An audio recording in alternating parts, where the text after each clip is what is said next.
Quebec, Canada, fighting Troy the Destroyer Dorsey, 12 rounds for the World Super Lightweight Championship. What are you going to do now as far as kickboxing? First, I want to thank God, say hello to my wife, Shelly and Kendra. Happy birthday, Shane, and thank all of my instructors and students at my school. Now, pick up kickboxing and boxing both again and go after a world title. Okay, thank you. All right.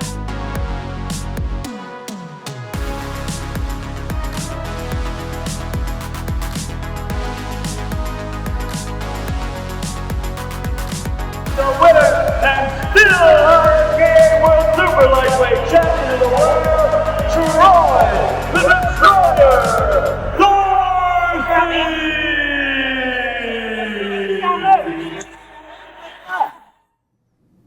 All right, Destroyers, thank you for joining us today. Today we have my friend, my fellow martial artist, and my brother in Christ joining us today, Mr. Jim Butin. How are you doing today, sir? I'm doing excellent, Troy. Thanks for having me today. Well, you're very welcome. I was going to thank you for joining us today. I appreciate taking the time out of your life to joining me today. So can you take me back to November 1965? What drew you into into Taekwondo at that time? Well, I was in high school. I was 16 when I started martial arts, and I had seen some issues with guys being pushed around by some bullies. I was a tall, skinny kid, 6'2", but 155, and or less. I'm not even sure. But I was concerned about what would happen if those guys were messing with me. And one of my friends had told me that at the General Dynamics Recreation area there in Fort Worth that there was going to be classes offered for karate. And I didn't know who the instructor was or really anything about it. I just said, I'm in. You know, what's it going to cost? And it was like $12 for 3 months. So even sack boy at the grocery store, I had enough money to go ahead and pay for that myself and get involved in it. As it turned out, Grandmaster Pat Burleson was the instructor in that program. Oh, wow. That's amazing. While we're on Mr. Burleson, while we're talking about him, my instructor, Jim Choate, was actually a student of Mr. Pat Burleson. So you worked at, so Mr. Burleson was kind of father-like, maybe in many ways, but in martial arts he was like a father. But Mr. Burleson was my grandfather in martial arts. I understand that. Yes, sir. Yes, sir. Anything else you'd like to say on that? Getting started? Well, no, just that Master Burleson was not always there for the classes, and there were assistant instructors that would come in. Chuck Levin was one of the instructors that would show up. David Melville. Larry Covington was an instructor there for a long time, which most people have never heard of. But Larry was almost phenomenal in the things that he could do in fighting skills. And he had made his black belt, I think, in 16 months. Wow. Which was kind of a record in Pat Burleson's school to attain it that quickly. So he had all the skills, all the stuff, but when it came to fighting in open competition in tournaments, he just never seemed to do well. And I couldn't understand it because he could sure beat the pootie out of me whenever he wanted to. Oh, yeah. Huh. Yeah, that's something happens, I think, when sometimes when people like training, fighting, they do great. But then when they get in front of in the spotlight, they have a difficult time. Maybe that was it. I'm not sure. You have any idea? It might have been the deal. No, I don't know about that. I know that he was like Raymond McCallum. He had those kind of skills. I mean, he could do some just amazing stuff in the classes that we were in. But in the competitions, I only saw him compete maybe 1 or 2 times, and he just never did well. Yeah. Well, we can talk about that here a little bit. In your early tournaments, what was your mindset going into the ring? Did you feel pressure or just excitement, or when you were going into a match? Well, early on, I went to a couple tournaments, and I didn't do well the first couple of events I went into as a green or blue belt, and I think I lost my second match. But I saw guys walking around with trophies, and I said, I want one of those. Oh, yeah. I wanted that one. I didn't care if it's third or fourth. I just wanted one. And by the time I'd made brown belt, my skills had been improved, and I'd won 6 brown belt competitions, either won first place or placed in the events to make things go. And then Pat Burleson informed me it was time to test for black belt. So I wasn't sure I wanted to do that. Because I like being a big fish in the pond. Now, if I do make my black belt, then I'm just going to be a target Right. for anybody that wants to get a tall, skinny guy. So it was a little apprehensive about taking the black belt exam, but I did, and it was great. I survived, passed the test, and I got to competing right away in the black belt competitions, and I started off just doing well. That's great. That's great. Yeah, it was. That was called the Blood and Guts Day. So It was that was pretty. 1968 when I made my black belt, and the blood and guts era was in full swing then. Yeah. Oh yes, sir. I don't know what you say. You just said in full swing. Yeah. Well, it was just, and it's all relative to the time period. It's like that's the way it was. So it wasn't like it was abnormal or that it was brutal. It was rugged and it was tough, and it's kind of like the situations that developed. So like Pat Burleson pulled a guy out of our class and to demonstrate a reverse punch, and he hit him with this punch and dropped him to the floor. The guy lost his air, laid on the floor, and Pat Burleson looked at the class and he said, "That was a reverse punch. If you do it properly, that's what's going to happen every time." And then he looked at the guy and he said, "Get back in line." Now it seems like impossible for a karate school to be doing today, but at the time it's like if you can't handle it, you see that door over there? There That's you go. where you need to go. Yeah. You just need to get out of here.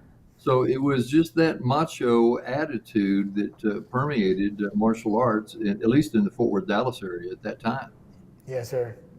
Yeah, it's nothing like that. And now, if that would happen now, there would be lawsuits, attorneys. Guys would go out of business. You're right. Oh, yeah. But back then, was the Blood and Guts That's Day. the way And it was normal. no one ever got sued back then, ever. I had stitches over each eye, under my chin, my tooth through my lip, 10 in my knuckle from knocking a guy's tooth out. So it was just part of the gig, part of the deal. Yes, sir. If you don't like it, leave, right? Well, that was the deal. Yeah. Okay, you've won over 150 awards and 4 national titles. Which actually stands out the most? Well, like Bill Wallace says, when they ask him who was the toughest competitor he ever had, says all of them. And all those events were great. I won Roy Curbin's Pro-Am. tournament. It was in Fort Worth there in 1980. That was a big deal. I won the Battle of Atlanta in 1976. Oh, wow. That was one of the premier and largest tournaments in the United States. Oh, wow. That's amazing. I won the top 10 nationals in 1973 by beating John Natividad, who was known as the Giant Killer, and wow. Jeff Smith in the finals that day. So that was a milestone in my first competition. Hold on, you beat Jeff Smith? I fought Jeff Smith 5 times, and I beat him 3 times. Oh, wow. I'm going to call him when I get off this phone and tell him I'm going to send you up. Well, he beat me the last time. We fought for the light heavyweight world title in 1975 in the Capitol Center in Washington, D.C. Oh, wow. And I got TKO'd in the 5th round, but he was having his way with me. He was pounding the dog tail. I was not prepared for that fight like I should have been. Oh, yeah. So what would you like to say about that? So you're going into a fight, what do you got to do? You got to make sure you're what? Well, the training thing, and of course in that era, in that time, I know he had a great team around him because of the June Rhee Institute. He had Asa Gordon, I believe, was his boxing coach, and so they trained hard and worked on their skills all the time. I didn't have a boxing coach, and I didn't have a lot of sparring partners to Or June work Rhee. with that were, or June Rhee to help back me. Yeah, so I mentally I was not as strong for that fight because I knew I did not have the background or the support that Jeff would have. Right. Oh, that's great. Can you share a memorable or unusual story from the international competitions, like undefeated Well, tour in Germany and the Netherlands? right, you bet. In fact, I was fortunate to be on two U.S. teams. In 1973, I fought on the first World Taekwondo Championships in Seoul, Korea. And there was 27 competing countries, and we marched in with our flag like the Olympics. It was a big deal. The president of the country was there, the military brass was there, top judicial people were there, and that's it. I mean, it held about 3,000 people, and there were Wow. thousands of people on the outside of the building just wanting to hear what was going on inside, but they couldn't get a ticket. They couldn't get in. So, and that competition was really, really great. And I was the anchor man on that team. They had an A team and a B team. I was on the East Coast team with Mike Warren, who was a martial arts star, and one of the best guys I've ever been around in martial arts. And I've been around a lot of good guys. Yeah. Yeah. Al Cheeks was at school. Joe Hayes was a notable competitor from New York City. Archie Cole was a guy from Dallas that was also on the team. And it was me. Also, Roger Carpenter and some other people were on a B team. We had an A team and a B team, and I was on the A squad. And even though Mike Warren was the best guy on, and probably in the building, they had me as the anchorman because I was white. All the other guys on my team were black. And at that time, the Koreans were very, very racist and did not have a high regard for black people. And when I fought their heavyweight guy in the first round, I thought I whipped him. I thought I banged him with stuff and it would have won the fight. But he won the match. They held his hand up at the end. There's 3 2-minute rounds. There wasn't any ongoing scoring where you knew if you were ahead or behind at any time. It's just pretty much like boxing. You just your team was telling you what you're doing and what you're doing wrong. But when we fought the Republic of China, the most interesting thing about that was that if you punched a guy in the face and he went down, he was unconscious or couldn't continue, both guys were disqualified. In the first round, Both guys. both guys were disqualified. So in the first round, whoever it was on my team punched a guy in the face, one of the Koreans, not the Koreans, the Chinese. It was Republic of China. And so the guy laid there, and I was going, he didn't get hit that hard, from Texas, and we know what getting hit hard was about. But they came out with a stretcher, and they rolled him over on the stretcher, and they took him off the thing, and it was a disqualification. There was no score.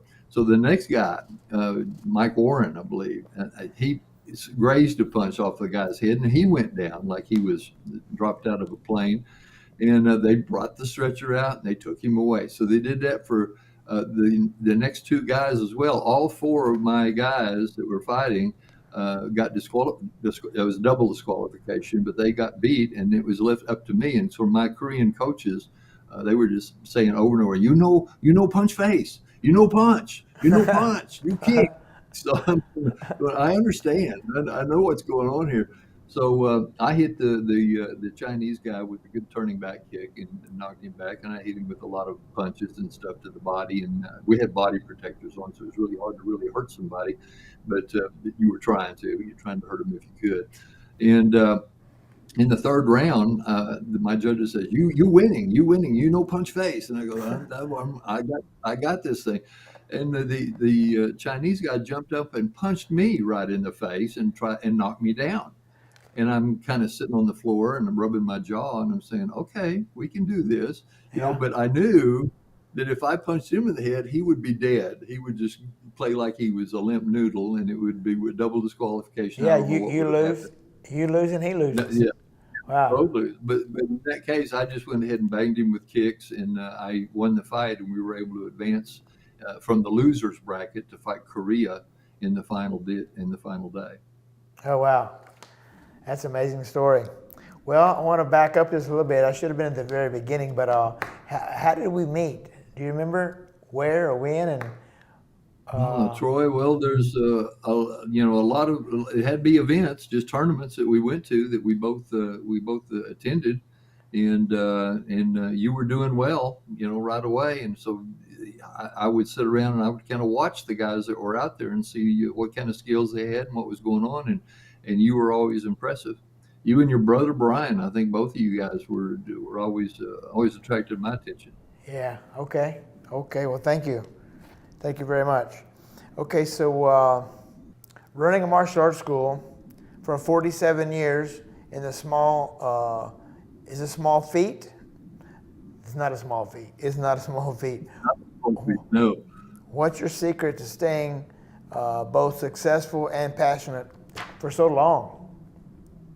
Well, the passion was easy. I'd always loved martial arts, and that's all I'd done my whole life. So like I said, from the age of 16, and I graduated from North Texas State University with a degree in physical education, a minor in history, but I never really used that degree other than what would come about in business in my martial arts school.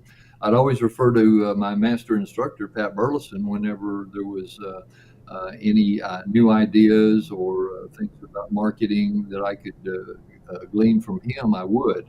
And there was a lot of times where I traveled from Oklahoma City back to Fort Worth to work out and train with them and just kind of find out what was going on.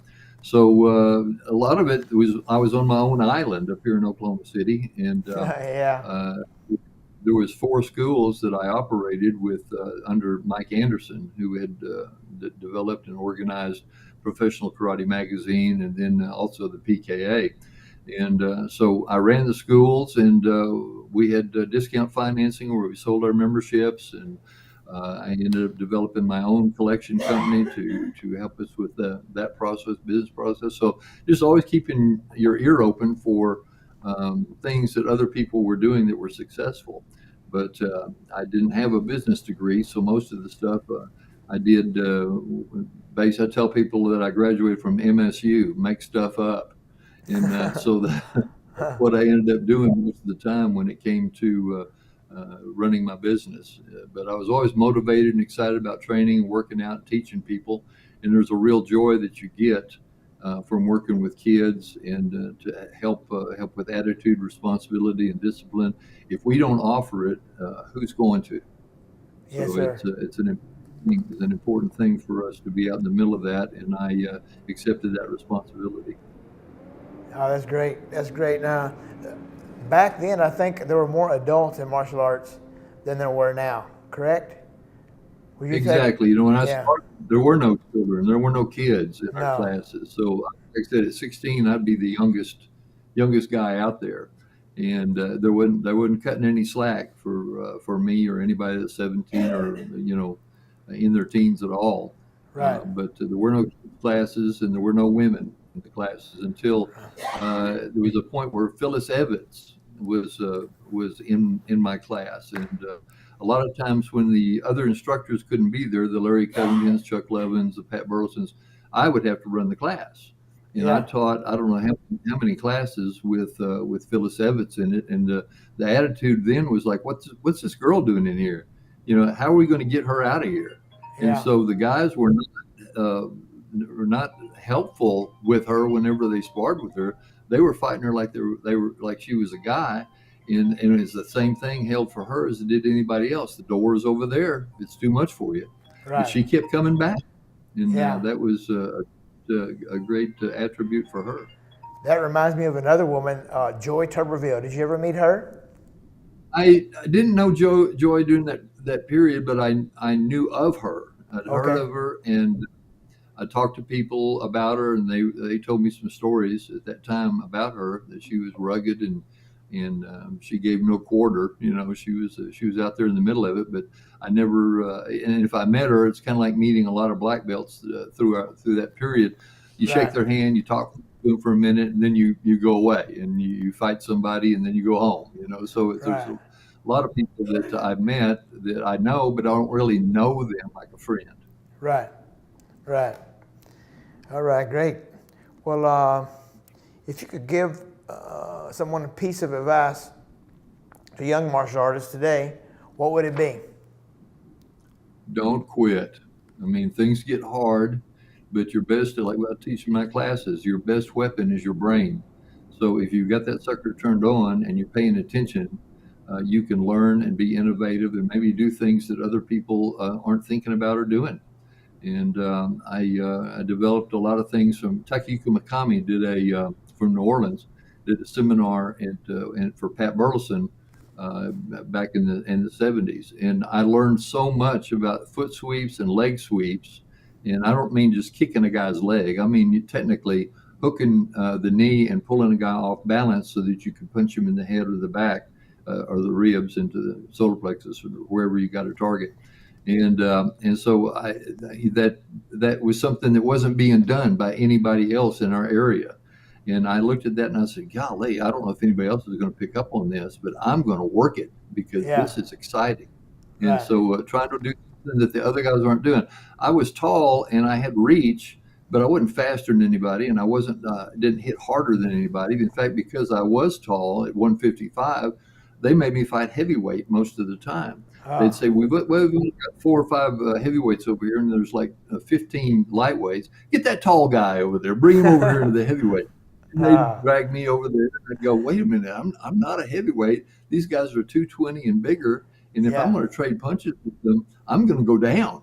And so I learned that I had to use my speed. I had to use things like the knee sweep. I had to use things like my turning back kick to hit a guy hard enough to make him understand that he better stay away from me.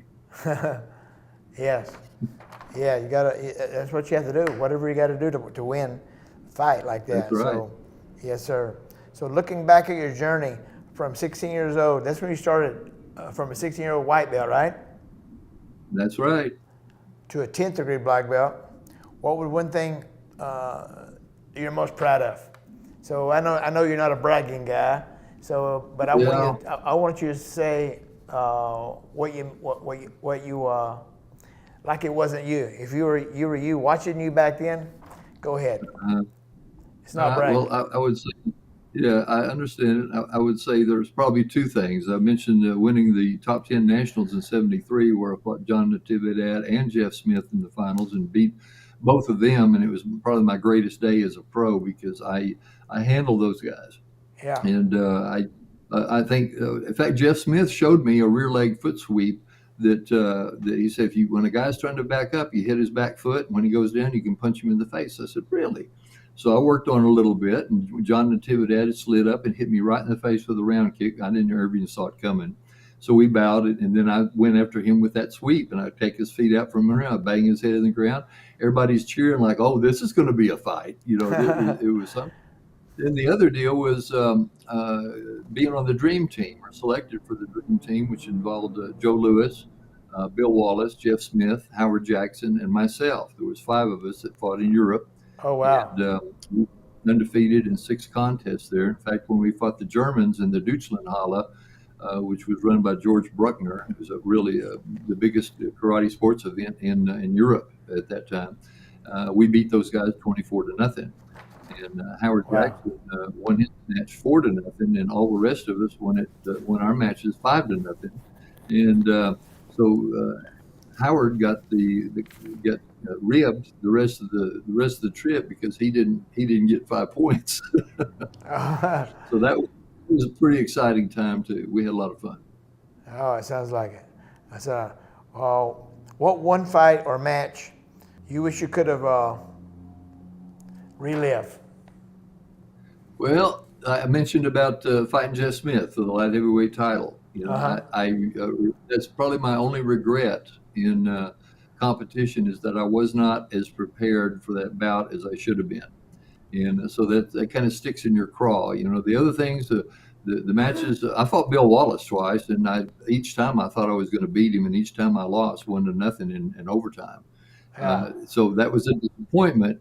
But Bill Wallace was great. He was nobody else could do what he does. So there was top people. I said Mike Warren, Fred Wren made me into a man. When I fought Fred Wren, the very first match I fought with Chuck Norris was the center referee, and Fred, the blitzer, he would grab you and he would throw a kick into your body. He'd punch you in the face, kick your feet out from under you, and bang on your head until they separated him, until they got him off of you. And when he attacked me, I hit him with the round kick in the body while he was reaching for me. And then he did all that stuff to me, had me on the ground. They pulled him off of me. And I got back up, fixed my gi, and they gave me a point. And I thought, uh-oh, this isn't going to be. And then he came in to do the same thing again. I banged him with a kick in the body again. It only took 2 points to win at that time. And then he threw me on the ground. He's punching me in the head. They pulled him off of me. And Chuck Norris seemed to be a little hesitant about giving me the second point, but they did. And then I thought, oh, great, And then I fought Fred again in Dallas in the U.S. Championships, and Harold Gross was out of the same school as Fred, and he told me, he said, listen, Fred is hitting the heavy bag and putting a picture of you on it, and he's beating that bag, and he's going to kill you. He says, don't go to the tournament. And I said, can you talk to him and tell him that it was an accident or something? So I went to the tournament. Fred was at the front of the line. I was at the back of the line, and we kept eliminating down. We got down to 4 guys. It was Douglas Hughes from Lubbock. It was Fred Wren, Harold Gross, and me. And Harold and I drew each other first. And Harold said, you better let me win. And I said, okay. And we went ahead and fought, but I beat Harold, and then it was set for me to fight Fred. And I was terrified. So he did all the stuff to me that he did before, but on stage, they never disqualify anybody. So it could have been very, very bad, but I survived. And then I had to ask myself, what are you going to do the next time you fight Fred Wren? Are you going to put your tail between your legs, or are you going to go ahead and fight him? And I decided that I would not do that again. So I fought him in Houston at George Minshew's Olympics, and I fought Fred for first place there. And he beat me, but I slammed a turning back kick into his ribs and took his air, and I knew he was human after that. And he kind of backed off. Yeah. I fought him was in New Orleans at the All-South Championships that Takuka Mikami held, and I beat Fred in that championship. And I felt so great because I had faced a demon and come out, and I ended up winning. And I'm probably disappointed that other young black belts don't have a Fred Wren in their life, right, to make them determine what are you going to do? Are you going to stand up and do it, or are you going to fold up like a wetsuit? What are you going to do? Yeah. So that was a huge thing for me. Okay. What's your favorite training drill? You got any? Well, I had a lot. I developed when I came back from Korea. They were really big on axe kicks and crescent kicks, and I hadn't seen those things before. I went over there, and that was in 1973. I kept thinking, well, what am I going to find as a target that I can use? And I got a pulley and a rope, and I got a styrofoam wig head, and I went ahead and drilled a hole through it. And I hung it from this rope and had it like a pulley, and then I had a board above it so that it would not hit the ceiling. It would just bounce into the board and then come back down. And I got to the point where I was a killer with that spinning crescent kick. I got to the point where I thought, if I hit a guy in the head with this, I could break a guy's neck. I really believed that I could. And I didn't want to do that. I wanted to hit, but I didn't want to cause any significant or major damage. So the axe kick was a little bit more controllable, and I worked on that a lot. And I was able to come down, hit some people that never knew what that was, and I was able to win some events with that. Well, that's Marsh. What did you say? I said the styrofoam head and a kicking shield that you could hit without breaking a guy's ribs on the other side too. I have heard some people holding a target that maybe was not as thick or as durable. And when Century came out with the Blastmaster, that was perfect because it was way strong enough that no matter how hard I hit it, I wasn't going to hurt anybody. Right. Let's see here. Who hits harder, Joe Louis, Bill Wallace, or Howard Jackson? Who hit you harder? Well, let's see. Joe Louis was the strongest, most powerful. I never fought Howard. I was around him a lot. We sparred a little bit, but it wasn't serious. Bill Wallace wasn't known to be a powerhouse in the karate terms. He'd use that left leg like it was a third arm, and he was very, very effective at hitting with it. But I never received much contact from that deal. When I fought Joe Louis in Houston for first place in the Karate Olympics, I thought I'd won. I thought I had beat the guy. The score was 4-2, and I hit Joe with a really good turning back kick. Didn't stop him, Yeah. but I hit him really solid with one, and he hit me with a couple of rich hands that scored. But it wasn't any more effective, I think, than some other guys that had smacked me. Yeah. Yeah. A couple more questions here. If you could have dinner with any martial artist in the world, living or not living, who would that be?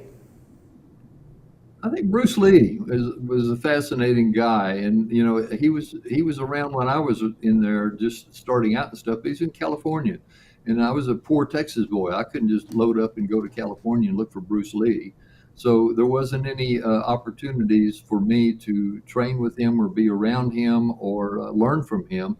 And I would have liked to got out there with him and trained with him and see what he had and what he could do. And so that would be a regret that I didn't have a chance to do something like that with him. Yeah. Yeah. So favorite martial arts movie, and how does it get to the? Let's see here. I'll give. Well, there's a lot of good ones out there. The Karate Kid. Again, I wasn't. I told people that I was a white belt in business for 30 years. That I didn't recognize the Karate Kid coming up and what an impact that was going to make in martial arts schools and getting kids in your classes.